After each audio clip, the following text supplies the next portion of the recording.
नमस्कार दोस्तों, स्वागत है आपका हमारे चैनल पर, जहां हम आपको शेयर बाजार की हर बड़ी हलचल की जानकारी देते हैं। आज का दिन निवेशकों के लिए राहत भरा रहा क्योंकि लंबे समय के बाद शेयर बाजार में शानदार रिकवरी देखने को मिली। इसकी वजह क्या रही उछाल की और आगे बाजार का रुख कैसा रहेगा, आइए विस्तार से जानते हैं। बीते कुछ हफ्तों से बाजार लगातार दबाव में था।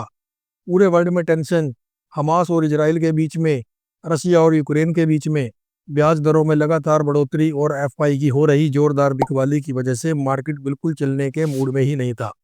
लेकिन आज निफ्टी और सेंसेक्स ने जबरदस्त वापसी की है। सेंसेक्स आज 630 अंक ऊपर बंद हुआ, जबकि निफ्टी ने 205 अंक की छलांग लगाई और बैंक निफ्टी को देखे तो यहाँ भी 300 पॉइंट आज प्लस हुई है। हालांकि 300 पॉइंट कोई बैंक निफ्टी के लिए ज्यादा नहीं है, लेकिन ओवरऑल मार्केट में आज सभी सेक्टर में अच्छी खरीदारी देखी गई।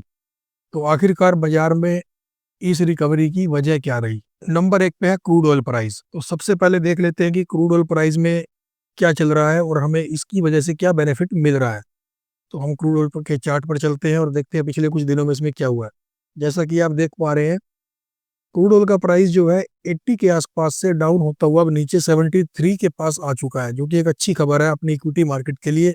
और एक बार इसको मैं मेजर भी करता हूँ कि ये कितने परसेंट नीचे गिरा है, तो तकरीबन ये 9% के आसपास नीचे आ चुका है।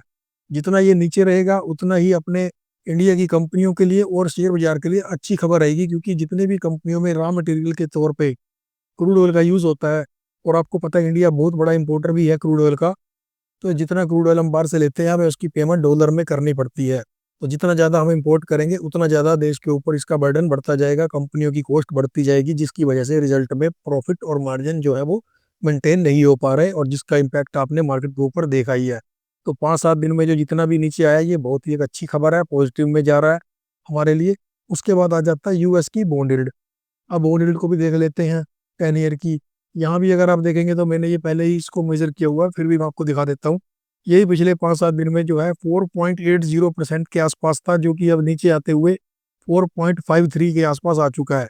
इसको भी एक बार मेजर कर लेते हैं कि यहाँ पे कितने परसेंट नीचे आए हम। तो 6% के आसपास का जो है यहाँ पर भी नीचे आ चुके हैं। तो ये भी जितना नीचे रहेगा उतना ही इंडिया को, स्टॉक मार्केट को इसका बेनिफिट मिलेगा। ये अगर ज़्यादा बढ़ता है तो स्टॉक मार्केट उस टाइम पे परफॉर्म नहीं करती है। और तीसरी चीज़ के बारे में बात कर लेते हैं, वो है डॉलर इंडेक्स।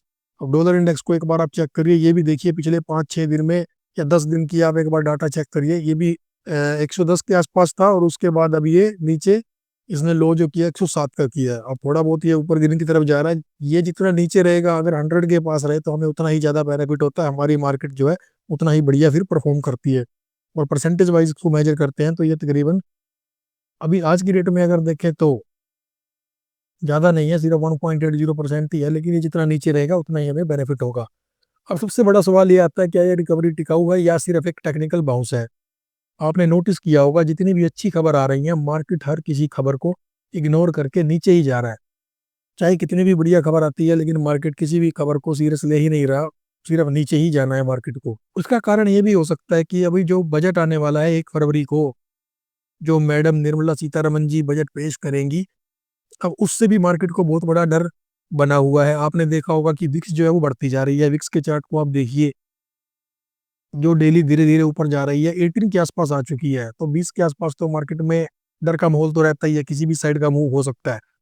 अब अगर जो कि बजट जो है वो एक बड़ा इवेंट है, और बजट बजट में अगर कुछ अच्छा होता है तो मिडिल क्लास को कोई राहत मिलती है या टैक्स में छूट मिलती है, तो बाजार इसको पॉजिटिव लेगा और हमें एक बढ़िया अपसाइड मूव देखने को मिलेगा।